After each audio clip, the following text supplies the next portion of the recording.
Dudes, it's Gaz, and welcome back to the Warframe video.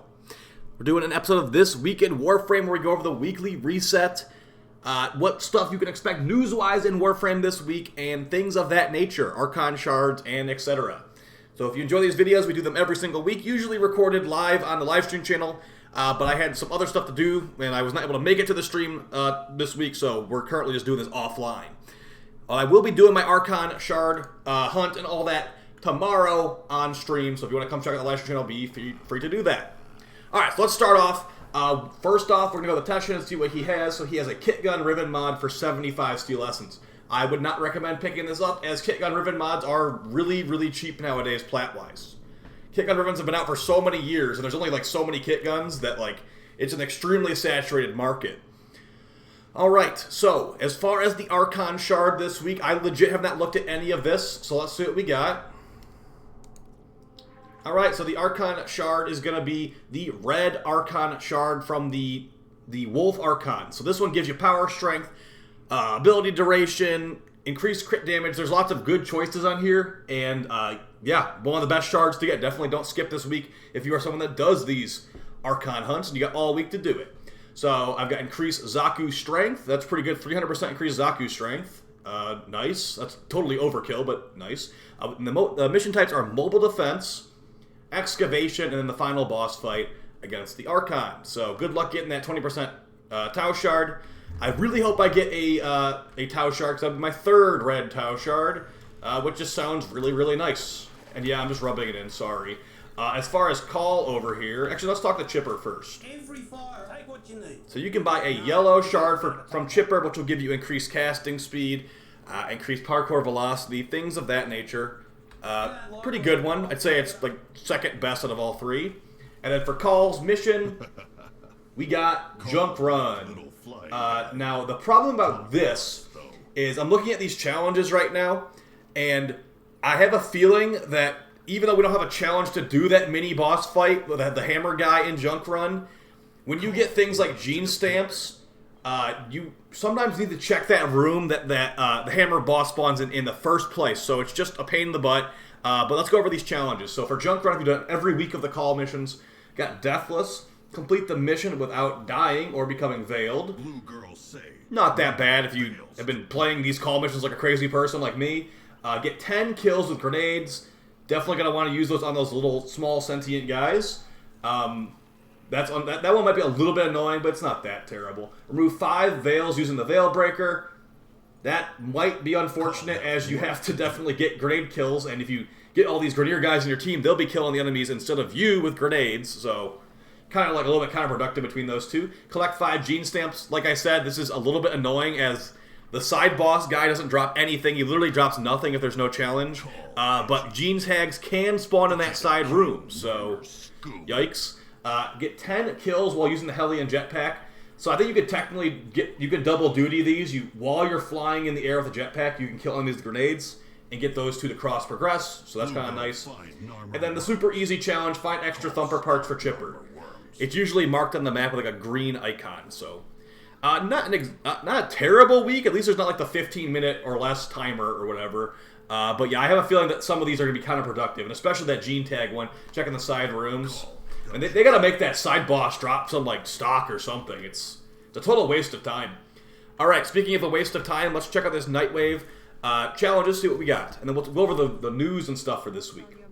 Now, remember, if you've been doing every challenge, you're already past level 30. But this is just for people that haven't gotten to level 30 or just want to see what the challenges are this week. For the first weekly, we've got Earth Fisher catching 6 rare fish in the Plains of Eidolon. I usually recommend the fish they have in this picture right here, the Mercury fish. Going to be on the sides of the map, and you're going to want to use bait. It's technically a rare fish, but you can catch them during night or during the day with bait. Next one, enhance, pick up 8 rare mods.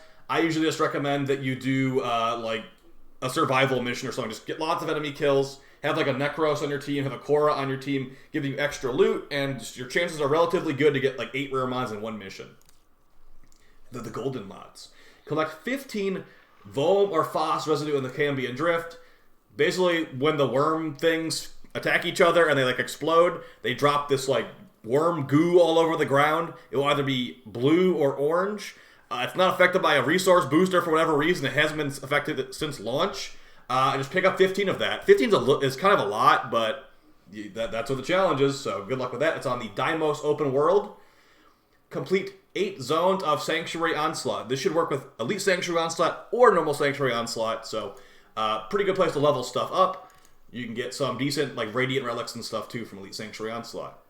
The Old Ways. Complete 1 mission with only a single pistol and a glaive equipped. Just do a capture mission. Just do Ucko capture mission. In the Void, get a free relic, and just super, super easy to do that. As far as the Elite Weeklies, we have Speedster. Complete a capture mission in less than 90 seconds. I'm on Titania Prime right now.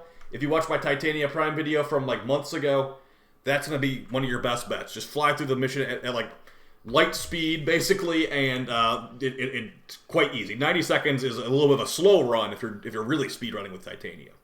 That's also going to be an Ucko in the Void. Get a guaranteed relic.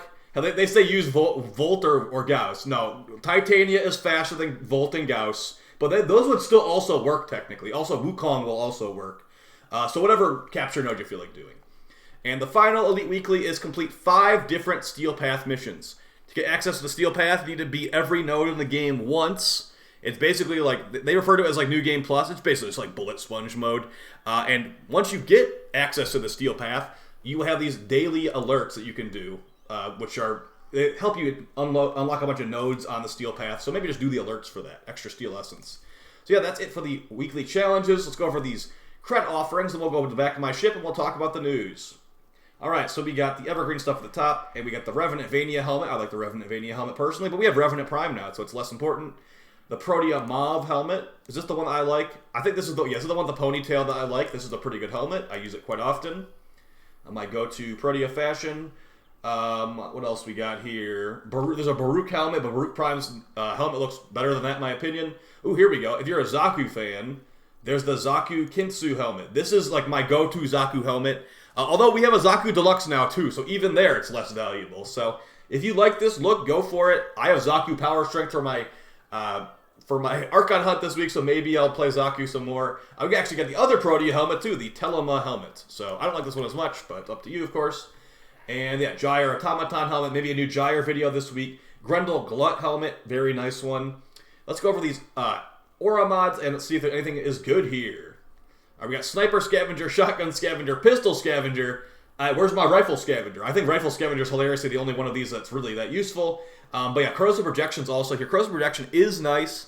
It used to be meta back in the day. It's still good, it's just not meta like it was back in the day. It will reduce enemy armor. The reason it was meta before is that this value on here, I think it was like 33% or something. They nerfed it down massively to 18%, but that's per player. So if you have 4 people on your team with this, it's a good chunk of enemy armor removed. But that's the thing is, back in the day, it was all the enemy armor removed by stacking this like 3 or 4 times. So either way, I think it's still worth having personally if you're fighting armored enemies. But we have a lot. Most people are running like Brief Respite or something nowadays for shield getting survivability. So I'd say still pick it up eventually. For Mastery Fodder, we've got the Plasma Sword Blueprint, the Heat Dagger Blueprint, and the Pangolin Sword Blueprint. If you've been watching these videos constantly, you might remember I mentioned that the Pangolin Sword is a decent pickup, as this is a good stat stick. It has very high Riven stats. You can use this on like Korra or somebody. And then also there's a Pangolin Prime version that has much better base stats than this. You could have 1 Riven slot for the Pangolin Sword, which would be, okay, my stat stick is the Pangolin Normal, which has higher Riven stats than the Pangolin Prime. And when you want to actually do DPS with your Riven, just switch to the Pangolin Prime and use DPS with your actual melee weapon. So very nice one right there. I might actually do that. I already have a Pangolin Sword Blueprint. Perfect. And for the PvP augment mods, we have Skull Shots for the Viper, which gives you infinite ammo on headshot. Got Double Tap on the Latron, which gives you increased damage on headshot. And then we've got Singularity on Nyx, which will make enemies get absorbed into your 4th ability when you just are chilling. But remember that you cannot run 2 augments for the same ability at the same time. So you cannot run the Assimilate augment and this together. You have to choose one. You have to choose one. So that's kind of anti-fun. Alright, so that's it for the Nightwave stuff. We'll go look at the invigorations and talk about Warframe news this week. And you know what's funny? DE has still not announced the dev stream.